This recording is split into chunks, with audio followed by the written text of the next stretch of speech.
Olivia Destrades, welcome to Christiana's Psychic Café. How are you? Thank you. I'm good. How are you? I am terrific, and now you're my Florida sister a little bit to Yep. the north. I can see the Florida sunshine Yep. coming in your window. Yes, it is. You know, a weird way to start, but you and I are in both online talking tarot quite a bit. Yeah. That's how we know each other. Yeah. And from time to time, we meet people who will just say, there are no tarot people anywhere near me, Oh, yeah. right? And Right. I can't even imagine what that would be Yeah. like. You know, Yeah, definitely. we haven't yet met in person, but Right. at some point, you and me and Christine and Jamie and all Yeah. the people, I mean, there's so Could many. have a tarot party. Yeah. Right, and we'll do it. Hmm. And I can't imagine how sad it would be to never have that opportunity. So I'm really grateful for where we live. Yeah, me too. Florida is definitely it welcomes the esoteric or divination, different spiritualities. It's pretty amazing actually. It really does, and you wouldn't think it. Right. Exactly. I'm from the Northeast, and Hmm. I moved here for the weather and the ocean. That Oh, was, wow. Okay. I am very weather sensitive, and I really like the ocean. Yeah. So, that was just what that was. And I Right. didn't even really think so much about that other aspect of climate. Yeah, definitely. I didn't either, actually. I kind of like you. We moved down here from Michigan for work reasons. I actually didn't even care about the weather. I was afraid it was going to be too humid for me. And it's the layer of sort of spiritual awakening down here. It just blew me away. I had no idea. And it's all over. Well, no, that would be a lie. Probably not so much in Polk County, I gotta say. Okay, yeah, I can see that. Yeah, Not as much. I maybe bigger cities because don't you think? I mean, I feel like Orlando. There's a lot. Tampa, I don't know, but you're near Tampa. I'm near Tampa. There's a lot. Yeah, Miami, right. amazing. Definitely. Lauderdale, amazing. Mhm. The Palm Beaches, amazing.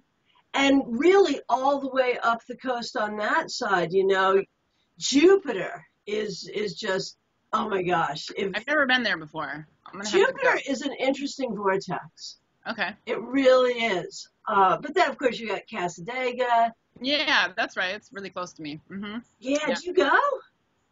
I've never been, but one of my teachers I think she worked at Casadega and studied there for 25 years or something. So she always talks about it. But it's literally, I pass it every time I go to the beach. I just Right. haven't actually stopped. I haven't gone off the highway to go there. We should have a field trip. Yeah, really. What does your mug say? Mm. I'm repping for Mackinac Bridge. Okay. Mackinac Island, Michigan. Okay. Very good. Hmm. All right. So let's share just a little bit about who you are and what you do. Now, I am a huge fan of your blog. Thank you so much. No problem. So you are a professional tarot reader. Yeah.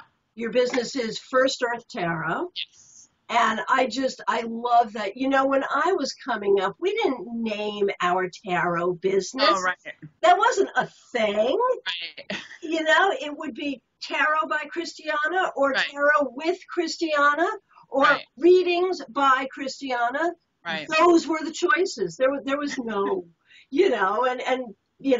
all you young people have these great names, and I'm so Yeah. jealous. Oh my gosh. What's really funny is that I thought, why did I come up with a name? I should have just gone with something like yours, like Tarot by Olivia. Then they know your name, and it's really simple. You don't have to break your mind trying to figure out an awesome name, and it would have just been so much easier.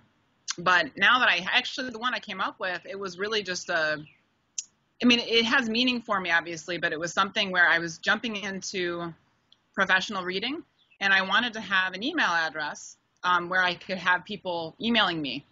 And I didn't want to just make up a random email address. I wanted it to be something that eventually I would use professionally. So I was like, no, I've got to come up with a name like today. So I put a bunch of different things together and came up with that, and I just went with it. So I was going to ask if there was like a deep esoteric meaning behind it.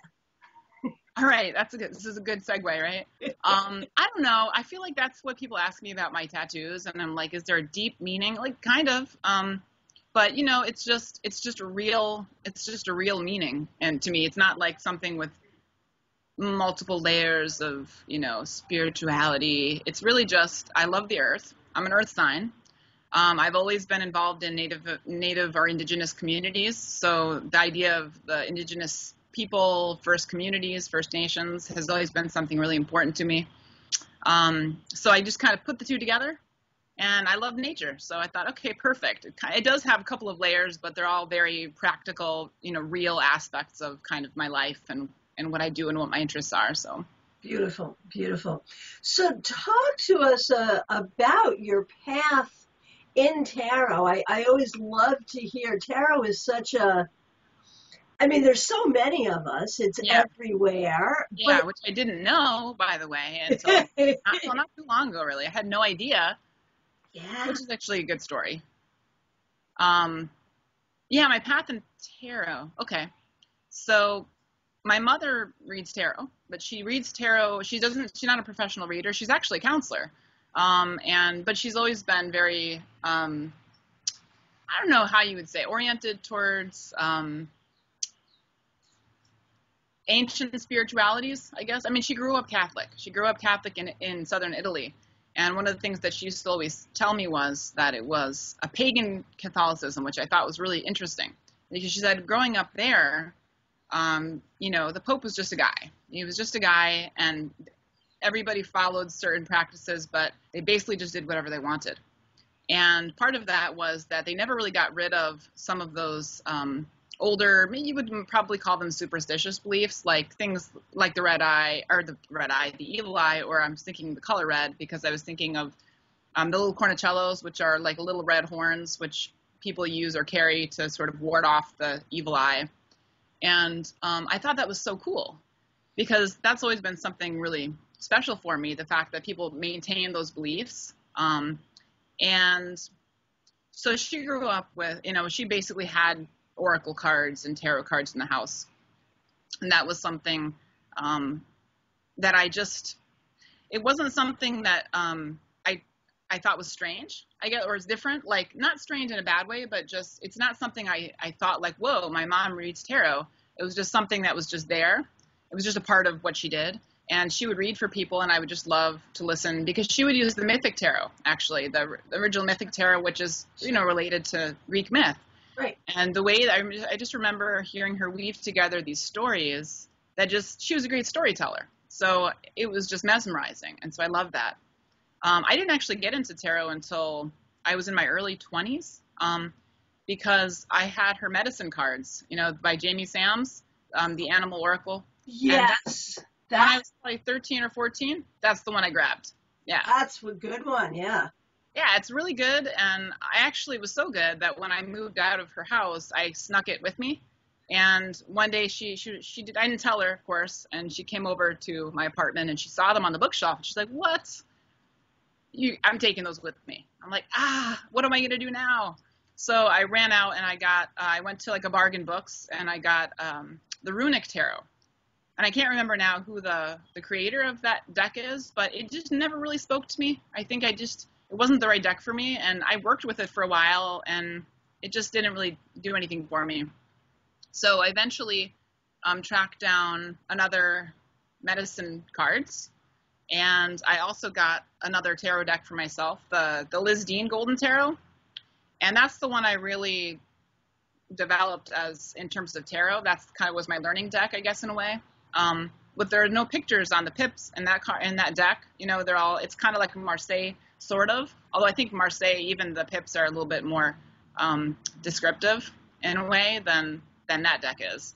But what I was thinking when you said, you know, this wide community of tarot readers, I know when I remember walking down the sidewalk with my husband. We were out on a walk. It was probably 8 years ago or something, thinking, you know, I just don't fit. Like, I just don't fit in this world, and whatever I'm supposed to be doing, I can't figure out what it is or how I'm supposed to turn that into my life's work. So, I got a bachelor's degree in anthropology, which was wonderful. And then I needed to do something practical, so I got my master's in teaching, teaching English to speakers of other languages, so basically teaching ESL. And I love that because it combined language and culture and things that I was really interested in. But it doesn't, and it's good, it's interesting, but it just didn't feed me really in that way. And I remember thinking, if I feel like I would really want to do is be like the village medicine lady and just help people and treat people. And that doesn't exist anymore. And that role just isn't part of our society anymore. And then eventually when I got back into reading more intensely, and we moved to Florida, and I all of a sudden realized, like, this is crazy. There's a whole layer of tarot around the world that I just had no idea. People are living that. People are professional readers. They do, Reiki professionally, or Reiki. I don't know how do you pronounce that, by the way? Is Reiki? Okay. Reiki, yeah. They're spiritual healers. It's just under the radar. In terms of conventional society, you don't see that very often. Or if you do, it's like a side note, and it's like something that's like a quirkery, something that's kind of crazy. Not something that people take seriously. And then when I started exploring, I realized that, yeah, it is actually, and I can do this. And that was kind of where I got back into it in terms of professional reading. Yeah. So you are currently teaching right now, is that true? I do teach, yes. Excellent. So one thing that is very cool, I think, about professional tarot is that you can do it to whatever level works. Like it's amazing how many professional tarot readers have really impressive careers additionally. Right. As you do, as so many do. I don't. This is my thing, You're like my guru. Oh, cool. Dream. Yeah. And that's how it worked for me. I mean, I've had other jobs here and there along the way. Yeah. And there's been a couple of times I've had to choose. I've had opportunities where if I took this opportunity, then tarot would have to kind of go to a more hobby level. Right. And I've seen other people in the community who have had to make that choice. Right. But, the funny thing in my life is that the decision to stay with tarot all this time has not only been because it is my first love and my right path, but also because it's been the right financial decision. Which is pretty amazing, because I think there's a lot of people that would say the opposite. I'd love to do that, but I can't for financial reasons. Right. Yeah. And in fact, when I was pursuing through a weird twist of events, I used to do a lot of broadcast radio. I'd come on as a resident psychic and do all of that. And I ended up being recruited to be the morning girl. Okay. On a radio station. And the resident psychic, which is a weird, two hats to wear, but I did that. And then I ended up doing it on a number of different stations. And I was like poised for a career in radio.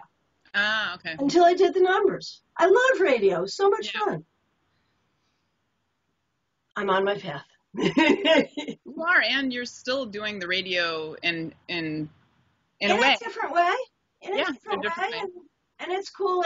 But that's the other thing when we talk about how the universe works, because broadcast radio at this point has changed so much. Not a career I'd recommend. So that's an interesting question. And obviously,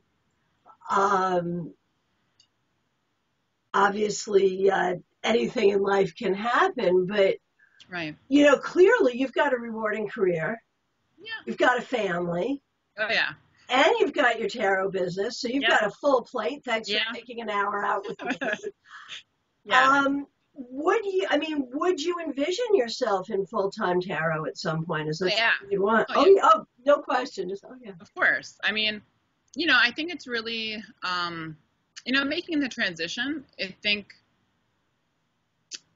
it's a sacrifice. I think of the hangman when I'm thinking of this, because it's a sacrifice that ultimately takes you deeper into what is meaningful for you. So at some point, that is what I want to do.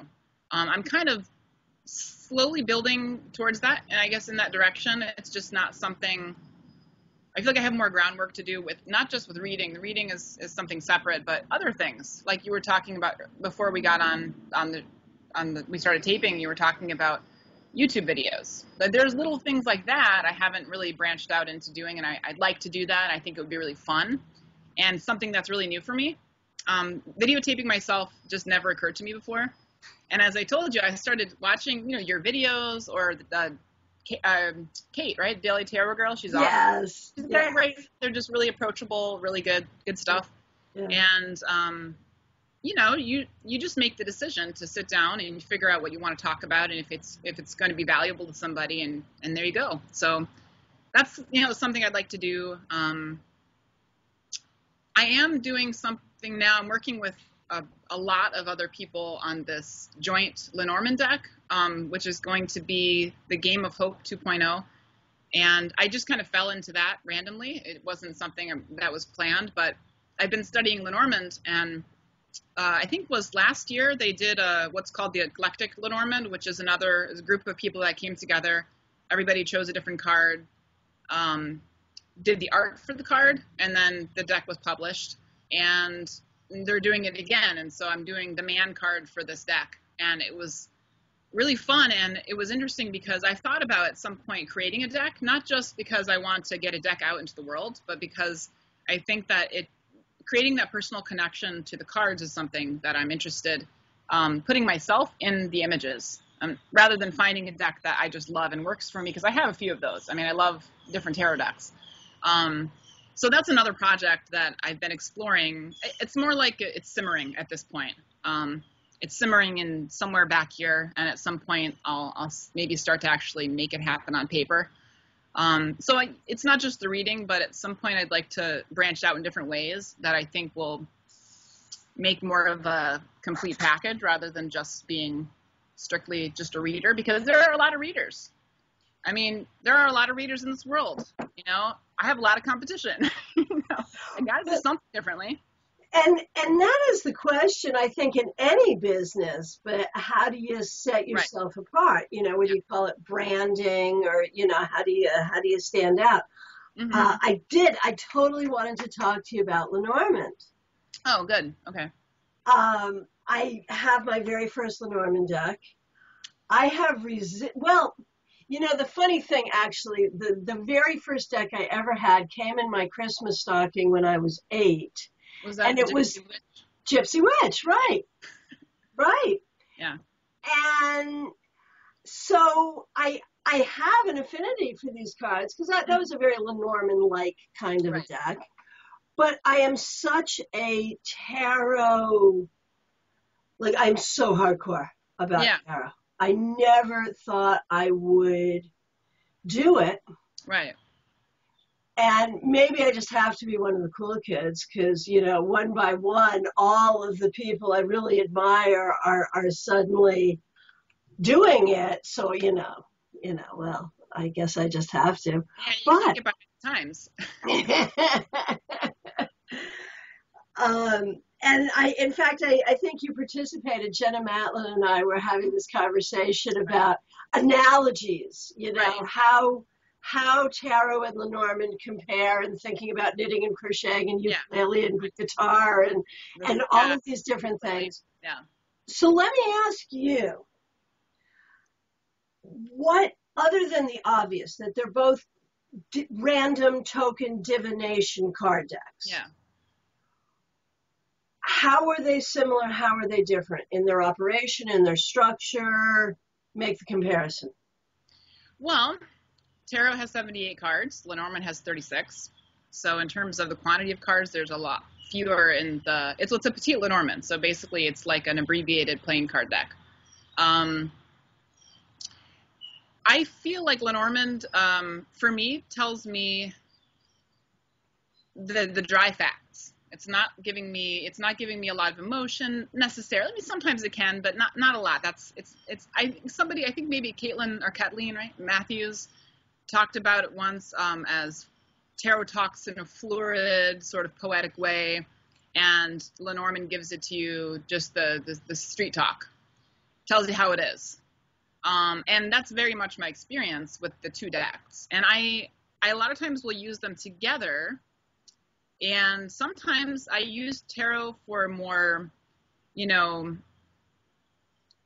guess more emotional or psychological kinds of readings, or maybe more spiritual readings. Whereas Lenormand, if you just kind of want to know, you don't always want to know how to improve yourself. I mean, sometimes you just want to know what the hell's going to happen. And I love Lenormand for that. So if I want to know, tomorrow I'm going to go to this presentation and I want to know if there's going to be, any kind of major issue or something that's going to, or if there's going to be somebody there that's going to ask me a question that's going to throw me off guard. And Lenormand will tell me that very specifically. So I can prepare. Like once I did a reading, I was taking a mediumship class, and this was like maybe 3 or 4 weeks. No, it was probably about a month ago. Yeah. Anyway, I did my tarot draw to see how I was going to feel about it, and I got the Queen of Cups, which I love that. I was like, okay, it's good. I'm definitely going to go. And then I did my Lenormand pull, and I got something that told me, I can't remember exactly what the cards were now, but I think it was like snake, whip, and I can't remember what the last one was, but I saw the snake and the whip, and there were other good cards there, and I'm like, whoa, okay, I'm going to have an awkward situation with some lady. I wonder what that's going to be. And, oh, God, I'm going to go, but we're going to see what's going to happen. And I did have an awkward situation with a lady. I was doing a reading for her, and it was towards the end of the night. And it was one of those people, this happens with tarot, too, where they just sit there and stare at you, and they give you nothing. So you're like, and okay, I'm feeling this. Does this resonate with you? I don't know. Like, what do you mean you don't know? You're in a mediumship class. You're supposed to be telling me something. I mean, if I'm, at least affirm for me if what I'm saying actually makes sense for you. And she was just not there. And it really threw me off, like totally, because I was very new to the idea of mediumship. So I'm taking a big risk by even going to the class. So I was really like anxious. And so, being that it was a draw for that evening, it's not, snake and whip could be a horrible dispute with somebody. So I knew it wasn't going to be a horrible dispute. It's like a tarot daily draw. It's very toned down. Mm-hmm. But I did know that, so it was more like an awkward. When I see whip in a daily draw, I usually think it's going to be some kind of awkward situation, social situation. So that's what it was. It was fine. I mean, the night ended okay. So yeah, it's possible you could get that from tarot, but Lenormand just speaks very plainly. And that's what I really like about it. I also prefer it for like fortune telling. And I know a lot of tarot people are like, no, fortune telling, no. But I don't see a problem with it. And I feel like, when I do more fortune telling kinds of readings, I really prefer to use Lenormand because it's very specific and you can see exactly how something is going to unfold. And so for that, I think it's really wonderful. I don't know if that answered your question. Oh, it sure did, and just opened up a wonderful thing that I've been wanting to speak about with someone. Okay. I sort of put it out to the universe that I wanted an opportunity to really talk about fortune telling. Nice. Okay. With an intelligent person who doesn't live on Mars. Well, that'd be, I don't live on Mars. You know what I'm talking about, though. Yeah. And I mean, yeah. and I think you and I have this in common, and there's a lot of us. We are spiritual. Yeah. We are professional freaking psychics. Yeah. And we are not crazy ladies from space. Thank you. Yeah. Most of the time. Yeah. And so I wanted that conversation with that sort of person, and here you are. So let's have this conversation. I'm so All right, let's do it. Yeah. Excuse me. It is a thing in tarot, as you say, that I think part of it is the feeling that fortune telling isn't serious. Right. I think part of it is the idea that fortune telling takes away our opportunity for being self-determining or being proactive. Right. I think there is the theoretical question, which I want to talk about this with you too, about fate, free will, destiny, what is set in stone, what is not. Right. And that's a conversation. Yeah. And so, yeah, I think a lot of, here's a whole other conversation. The fact that, and we know this is true, sometimes, and I don't care if it's Lenormand, tarot, astrology, palmistry, pendulum, reading dog shit in the yard. I mean, whatever. You can read anything on some level. Very true. You can get absolute detail, what's going to go down. You know, we can do amazing future predictions. Yeah, that's very true. And, you know, I've been doing this work for years. I'm very used to getting phone calls. Oh my God, you're scary. It happened exactly the way you said it was going to. And I appreciate that. Right. But it doesn't always. There are times it comes up one way and it goes a different way. There is room for a minority report. Yes, definitely. And I want to have a conversation about that, about what that is, why that is. And I think that's one of the reasons that we don't like to do fortune telling, because we know there is a margin for error. Right. Yeah. And what increases that margin for error, and what is the purpose of that margin for error? Right. And does that make all fortune telling invalid? I mean, in my mind, it doesn't. No, not at all. Well, in a way, you know, if you think about it that way, it's not really unlike any other kind of either, you know, therapy or doctors. You know, it's never an exact science. It doesn't really matter what the practice is or how widely accepted the practice is. People will spend hours complaining about medical practitioners. Oh, they don't know anything. Or, you know, they misdiagnosed me. You know, but maybe the doctor wasn't bad. Maybe there was, maybe things appeared a certain way and they treated that and it turns out there was something else going on. I think that for the most part, the doctor probably 95 or 96% of the time is going to be pretty much right on. Maybe not 100% of the time. That's normal. And I think that if you have an accuracy of, you know, 80 or above percentage-wise, you're probably doing really well. So, you know, it sucks when you do a prediction and then it's not exactly, or something kind of comes in and changes something. And then you're like, oh, you question yourself a little bit. That's natural, but we're not perfect people. And, like I said, you know, I think that probably your accuracy being around 80 to 90 or so %, I mean, you're a solid reader. So not you, but just one in general. Yeah. Well, no, I think that's absolutely true.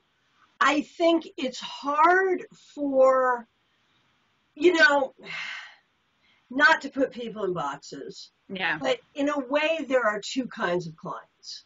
There are the clients who really do have a handle on what we do and what it's used for. Right. And maybe they read themselves, or, you know, they're switched on in that way. And there are the other set of clients who, you know, in many ways are equally intelligent or whatever, but their view of what we do is very absolute, very black and white. Yeah. And maybe it's because they had a great reading and everything, you know, one of those readings where, you know, everything for the next 5 years was predicted and it all happened exactly that way. Right. So now they believe that it's always that way. Right. And I think that with that population, we have to sort of find a way to help them understand that, you know, like any other prediction industry, meteorology. Right. Oh my gosh, that's one actually. Yeah. Yeah. Prediction. Yeah, Complete political. other person. Right, economic forecasters. Mhm. I mean, they pretty much screwed us pretty bad a few years ago. Yeah, Um, but I think we as readers need to recognize that when you make a prediction, if you're not right, right, what are the consequences going to be? right. It's a good And, question. Yeah, you know, and I really try to use words like likely, right. May, possibility, right, may, opinion. right. Exactly. Yeah, um, so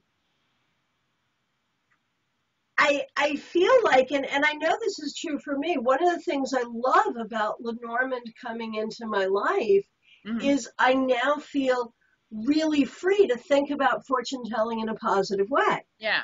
And That's I've spent most of my career saying, I'm not a fortune teller. right, And no one freaking cares. They still right. call me the fortune Yes, teller, you right, know? right, Um, and so now I've got this, I've just really grown in embracing it. right. And I think that's kind of cool. So I like that. Yeah. Um, so here's an interesting question. We were talking off camera about how in any community there are people who will become, I don't know, pompous, Yeah, argumentative, right. political, whatever. It's human nature. Yeah. Yeah, yeah. So the thing with tarot is there is enough mystery about the intention around its origins Hmm. that Okay. we Yeah. can do with it what we will. Yeah. No one can say, well, the original the founders of Right. tarot Right. intended us to use it this Yeah. way, not this way. Exactly. No one can say that, you Right. know? So we are free with tarot to use it in all these different ways and to really explore it. Right. Now, Lenormand has a really different origin story. Yes. Do we still have freedom? Is it still okay? Should we play with it in ways different than has been prescribed, or do we have a responsibility to stay within some tradition there? That's a really, really good question, and I see that all over the internet, especially in the last, I don't know, 6 months or so, maybe. This is my personal feeling about it. I do play with tarot, and I do. If somebody tries to, place restrictions on the way in which we work with our cards, I immediately say, my gut instinct is, no, I can read the way that makes me feel comfortable. How I read or my method that works for me, that's something that I've developed. Maybe it doesn't work for somebody else. They may have something that I don't understand, but it works for them. And if the readings are good, that's the only thing that matters. As long as the readings make sense to the person being read for, and it's something that makes sense to the reader as the reading, that's really all that matters. With Lenormand, it does feel different. It does feel, for me personally, I do feel like there's a lot of value in learning the traditional system first. That doesn't mean that you can't eventually, things will pop out at you in a reading. You may be like, whoa, but what I'm getting from this card, what I'm really getting from this card, I know that's not only the traditional meaning. If you go with it, maybe you're right. Maybe that's an intuitive hit or a psychic hit or something that's coming through that reading for you, and that's totally valid. I think that the big issue comes when people, and I don't think this line is always very clear, but I think it comes when people reject the work that goes into really understanding and learning the system because they don't want to take the time to do that.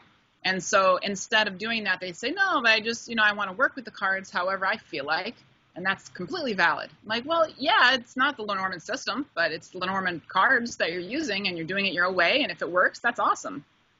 But it's just not the Lenormand system. And so if you want to take the time to learn a traditional system, that's really great. Now later, you may find that things, you may have additional meanings for cards that aren't part of the traditional system that you maybe adopt along the way. That's something unique to yourself. And I think that we had this conversation on the internet like a while ago about innovation with Lenormand. Innovation is accidental, in my opinion. I mean, innovation is not something you plan for. Like, I want to do this differently. It's something that happens as you're working with something. It's something new and different that arises as you're working with something. And I think that's happened with tarot, and I think it can happen with Lenormand. But I just don't, maybe not yet. I mean, and not in terms of making, people talk about Lenormand schools, and there really aren't per se schools. I mean, there are certain cards people read differently. Maybe a couple cards in the deck people read differently. But mostly it's very similar. So I feel like you work with the cards however you want.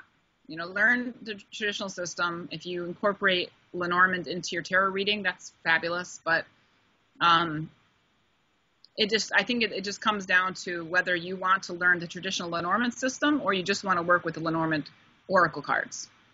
That makes sense. That is so perfect, and I say the same thing about tarot. You often run into even professional readers who are good professional readers who work with a tarot deck who don't have a clue about traditional meanings in any tarot tradition. Yeah, good point. Yeah. And, some of them are great readers. Right. And what I say is, you're a great reader. You're an intuitive reader who uses a tarot deck. You're not a tarot reader. That's a good point. And I think that's fine. Themselves to be tarot readers. They would probably say, I read the tarot. Right. And actually, that's a really good point. They're using it intuitively. They're using it as an oracle, but they're not actually using the system of tarot. So it's exactly the same, really. Right, it is. With tarot, we'd still say it a little differently because, we all recognize the four suits and the majors and the minors and, what these suits represent and the archetypes and however we view that. That does have a history. We can all agree on some of those things, but then still we all use them differently. Right. And I think that separating that and saying, generally, if you don't understand how tarot works, you can still do good readings. You just won't be a tarot reader. I think that's great. Wow, you said it. Oh my God. There you go. So talk to me for a minute, your perspective on future. Is the future set? Is the future set sometimes? When we make predictions, what are we doing? Can the predictions we make be changed? Should they? Is that the purpose of predictions? What do you think? I love this question. I've really kind of figured out what I feel about the future because of my work with Lenormand. When you read tarot, you pull out, not everybody does this, but I would say most readers pull out an outcome card. How are things going to unfold? What can I, based on what's happening now, what can I expect, in the future, maybe 3-6 months or so. That's prediction, but a lot of people that read those cards don't consider that prediction. They're like, well, maybe this could happen.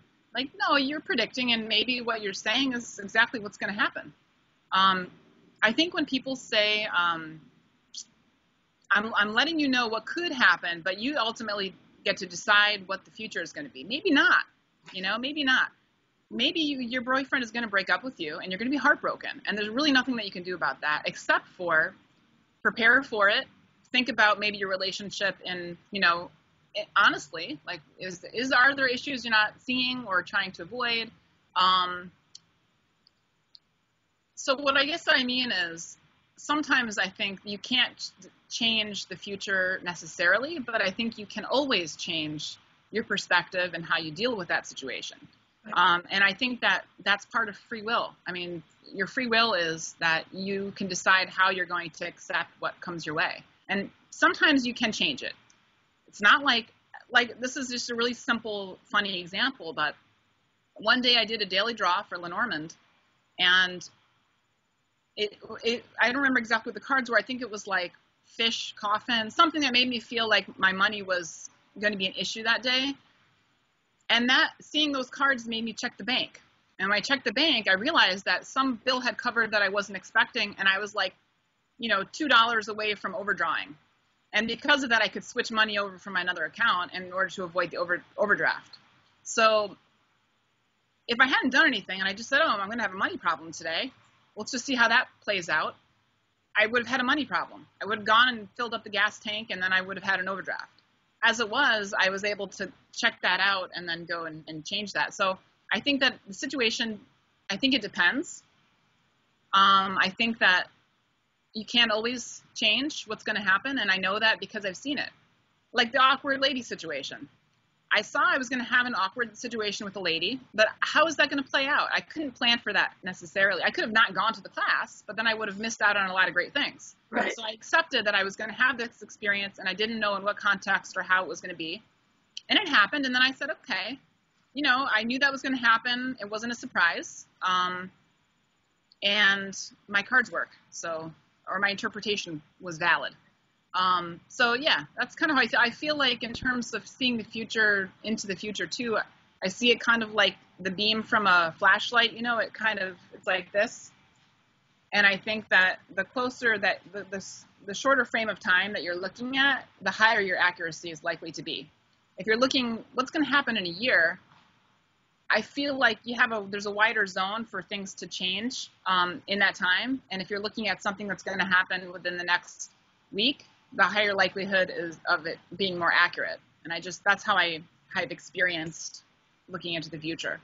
But I did a reading from my husband, I think in December, with Lenormand, and it was about a family member getting sick and having to make a last minute trip, and it was something that I just couldn't. My logical mind said, "How's that going to work? You know, nobody we know is ill.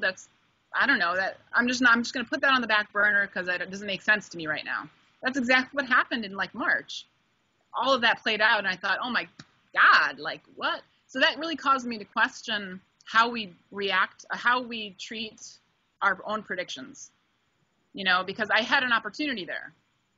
You know, I could have saved money for him. We could have, I don't know, done so many other things. I don't know, checked in with people to see how people's health were going, or, you know, said, okay, I think there might be a trip coming up. Let's readjust our finances to make sure we have that. If we have to take a last minute trip, we can account for that. And I didn't do that. I mean, he could go, but I didn't do that. That was my choice because I wasn't sure, because I couldn't understand how this was going to play out. And I think that once you learn how prediction works, you're more able to take advantage of the opportunities to change the future based on what you see in the cards, or at least address it in a more empowering way, I guess is what I'm trying to say. Well, and from the perspective of reading for others, it's all in how you put it. You know, okay, so here's that situation. Suppose you see that situation for someone else, okay? Right. So one reader says, oh, someone in your family is going to be very sick, right? Right. Someone else says, you may have some family issues coming up. You may be called away. You may want to be flexible about your time and money so you can respond to your family when they need you. Yes, totally. The same prediction, two entirely different energies. Right. One's proactive, one makes us all look bad. Right, exactly. Yes. But, you know, here's the sad part. I have come to understand that there are clients who want that. Right. There are those people who are not happy unless they get that whole scary thing, complete with having to lift the family curse for a couple of $1,000. And that's what they want.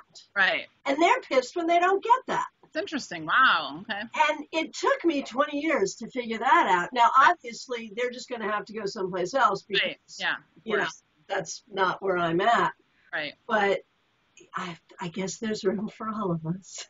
Well, you know, yeah, that's just a stereotype, and maybe they like that stereotype, and that's, like we said, that's something that they're looking for. Maybe the, waving your hands and being really doomy is something that makes them feel like something's actually being done or happening. That's how I feel about the term fortune telling. It's stigmatized, especially in the tarot community. I mean, fortune telling is no, that's bad. We don't do that. And I think that once you can accept the fact that, yes, we can predict things, and that things that do happen. Do I call myself a fortune teller? No, I call myself a card reader. But if somebody calls me a fortune teller, I don't have a problem with the term. And I find that there are some people that feel like, even tarot readers, who think that fortune tellers are for the circus, and that if you're a real, true tarot reader, you're a tarot counselor. I mean, there's just so many different types of readings. You just can't make a judgment like that. It doesn't make any sense. And it's just not, it's very funny in our community, actually. You think that and it's the same thing with having pompous people. You think, oh, this is a spiritual community and everybody's working with the cards and we're just open to each other and, we're spiritual people and there's, not going to be, that's not going to exist. Of course, we're all going to be open-minded with each other, but it's just human nature. There's people like that. And that's true for our community as well. It may exist in spiritual communities more than in other communities because, when you're called to a spiritual community, there is a sense of being there for a reason. So on one hand, we're passionate about what we do. Right. And on the other hand, we're all probably there in response to our own need for healing. Right. At some point. Yeah. Right. So, and if you look at it from a more universal level, if we're there to grow and we're there to heal, then we're there to challenge each other because there's no growth and no healing without those challenges. So true. Yeah, definitely. So there it is. As long as we have a sense of humor, we're probably okay. Yeah. That's a good point. Yeah. So, wow, I have like this list of things in my head that I want to ask you. Let's go back for a minute to a real basic question about your tarot business and your tarot practice. First of all, what are your favorite tarot decks? I have some here. Actually, what one of my new favorites is the Thoth Tarot, which I blogged about very recently because, and by the way, I pulled this card for our interview. If you can't see it, it's the Queen Queen of of Cups. Cups. Nice. I thought that was perfect. Yes. With that deck, it's actually funny because I hear so many people that, no, that deck, no, Aleister Crowley, he's evil. Don't go there. And no, you can't use reversals with that deck. That deck isn't made for reversals, right? All these things that you hear. And I'm like, oh, maybe I shouldn't go there yet. I'm just not going to do that. And I did. And I love it. I'm so glad I did. It's so amazing. The artwork is amazing. It's phenomenal. I mean, and so I was looking through this deck and I'm thinking, oh this artwork is brilliant. I mean, I have to go on Tarotholics Anonymous and start telling people to get this deck. And I'm like, whoa, hold up a second. You're ridiculous. It's one of the classic decks now. That's to be considered to be one of the second most popular deck in the world. Exactly. So here I'm making this personal discovery, like as if because I don't hear people talking about it. People talk about Rider-Waite all the time, or they talk about Rider-Waite clones. But I feel like in terms of, yes, Thoth is one of the most popular decks, but I really rarely hear people talking about it in a positive way. And that's just what I've experienced. And so it was just so funny. I was laughing at myself. And I'm like, you're ridiculous. You want to go tell people to get Thoth deck as if it was some new deck that just came out that nobody knows about because it's so gorgeous and everybody's going to love it. Like, no. But that still, I feel like it's underappreciated. I feel like people veer away from it for a variety of reasons, whether it's because they think Aleister Crowley was evil or a Satanist or whatever I think child molester. I don't know. They have so many horrible stories about him. Or because they're afraid because they like reversals and they think this deck I can't use reversals, or because there are some cards like the Seven of Discs, which is all gray and says failure on it, and they're thinking Seven of Pentacles is more of a positive thing. I can't work with that kind of system. I think once you actually delve into it, you find that it's very different. So that's one of my new favorites. But the Mythic Tarot is one of my other favorites, simply because that's the deck that I have more of a visceral connection with because of my mother. Sure. And the New Orleans Voodoo Tarot, that one. You have that right there? I do. Sure. All right, here I go. Let me just open up the pouch here. Now, this deck is sort of unique because, well, this is the back, so it's got like a vev on it, which is like a symbol, but you can see it's not reversible. Right. You can tell that. Mm-hmm. So if you're kind of one of those people who spreads the cards out and picks, kind of like with Thoth, that's going to be, you're going to see that right. What's reversed and what's not. That's not how I shuffle and select, so it's sort of irrelevant for me. Let me see if I can find some of the good ones. I mean, they're all good. The artwork is just exquisite in this deck. This is the Ace of Fire. Ah. You know, I can see, interestingly, a Lady Frida Harris quality Ah, to that card. There is a similarity in the yeah, flavor of the, the flow. yeah. This is the magician card. Wow. Nice. Okay. So, what's interesting about the deck is that she actually, Sally Ann Glassman she kind of created the concept for the deck.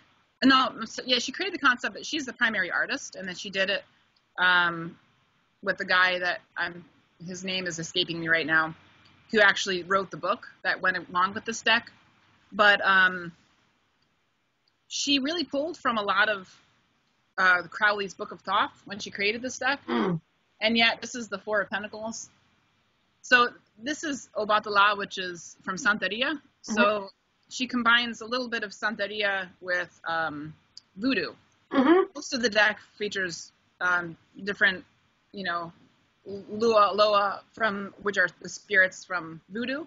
And Santeria has Orishas, which are the sort of spirits or saints from Santeria. She kind of incorporated a little bit of those. So she pulled a little bit from Book of Thoth when she was developing the concept for the deck. And so there's a lot of, she quotes Crowley in certain places, but it's not really a Thoth deck. It's not really an RWS deck. It's sort of its own creature, and you can it has layers, so you can read it based on what the spirit of the Orisha maybe is telling you, and or you can read it based on what you understand the Seven of Pentacles to mean, for instance, right, or the Two of Water or whatever. Right. So I like it because it's very layered. It's very multi-purpose, and I like it for my spiritual readings because of the spiritual overlay. Right. Those are my favorites. The Golden Tarot by Kat Black. I really like that a lot. Yeah. It just speaks really clearly to me. Yeah, sure. Yep. Sure. So you had mentioned that you were designing a deck. Or not a deck, but a card? Are you also an artist? I am an artist. Talk to us about that. I've always been an artist, and I've never thought of myself, for a long time I just didn't consider myself an artist, because I always thought if I was an artist, I would be one of those people like writers, like authors, who just, they can't exist. That was my old concept. I can't live unless I'm painting, or, if I'm not writing every single day, I'm going to die. I hate writing, but I have to write, this sort of artist. And I just never had that experience. I love to create. I love to draw. I love to paint, but I'm just not a tortured artist. So I would go through these phases of, I would produce, 3 months I'd be painting constantly, and then I would stop. To be honest, it's the painting that I did for the Lenormand deck was the first time I painted in a couple of years. So I kind of had a dry spell there. And I thought, I need to start creating again. So this is a great opportunity. So this was sort of getting my feet wet into the idea of eventually coming up with a deck. And do I want to draw it by hand? Do I want to paint it? I'm not a digital artist at all, so that's not going to happen. I think that I'm afraid of Photoshop. It's too technical, and I have no idea what it's all about. I have it, but I look at it, and it doesn't speak to me, and I'm sure I could learn it, but it scares me. So, I'm in terms of my own deck, I have been creating and collecting ideas, and my husband's a photographer, so I thought, and he likes to photograph art. In fact, on my website, in my blog, I have some of his more naturey photographs. So I've thought about trying to get together with him and put, not a photographic deck, because I actually don't like those, Yeah, I don't know. but using that as like a basis or taking some images and using that as a basis for the design for something. So yeah, that part is really just, it's still in the simmering phase, but it's something I'd like to do, and I think it would be a really good outlet for getting back more seriously into art for me. Well, it's a natural marriage. I mean, if you're an artist and a card reader, right, there's a natural conclusion there. Yeah, exactly. That those of us who can't even draw stick figures are jealous. Don't you know there's a stick figure tarot? Yeah, there is. Somebody who couldn't draw made a deck, and like a lot of people bought it. Right. Those uses. So I hate to say this, but we are coming to the end of our time together. So I want to make sure that people know about your business, that they know how to reach you, that they know where your blog is, and that they know what services you offer. So give us the shameless self-promotion. All right. Well, First Earth Tarot, and my website is firstearthtarot.com, so it's exactly how it sounds. My blog is kind of similar. It's firstearthtarot.blogspot.com, so that's just my blog. And you can get there from First Earth Tarot. If you go to First Earth Tarot and hit the blog button, you get there. And please do, because you are one of, you really are, you're one of the great new tarot bloggers. Thank you so much. That means stuff. Great stuff. So tell us, where do you do your readings? How can people get in touch with you? Talk to us. I can kind of do anything in terms of context. I mean, I do a lot of online readings for people around the world, but I actually don't, I like, it's fine. I like to have access to people, but I really love the personal connection. So I do in-person readings, but obviously in-person readings would be somewhere in Orlando. I live in Orlando, Florida. So if anybody lives in this area, of course, I can do that. I can do little get-togethers. I'm flexible with that. Or even charity events. I would love to I've never done a charity event. We should talk. That's like my hallmark is the charity thing. Oh my gosh. Talk. Yeah. Okay. So I can do Skype as well. That's all on my website too. So any way that works for people works for me. I do offer tarot readings. I sometimes do Lenormand readings as a part of my tarot readings. I don't offer only Lenormand readings right now. But if that's something that you're interested in, I'm happy. And the reason why I do that is because I consider myself a Lenormand student right now. Maybe in a few years I'll be more explicit about offering those readings. But right now I still, even though I feel my accuracy with my Lenormand is like very high, but it's still something that I consider myself to be. I respect the system enough that I want to give it some time to, So I will do that though, and sometimes I add those onto. So if you ordered a tarot reading from me, you might also get, as an addition, a Lenormand reading, kind of side by side. Right. So I'm kind of open, and I have everything set up on my website, but I really encourage people just to email me and just ask me. My email's there. If you want something different, something you don't necessarily see, and you're kind of curious about whether we could work it out, yes, we can totally work it out. I love working with people and kind of figuring out something that meets your needs. So perfect. Well, thank you so much for celebrating World Tarot Day with us here on the Psychic Cafe. Thanks for having me. Please come back. We have so much more to talk about. Well, I'd love to. Okay. Thanks so much. Okay. See ya. Bye, everyone.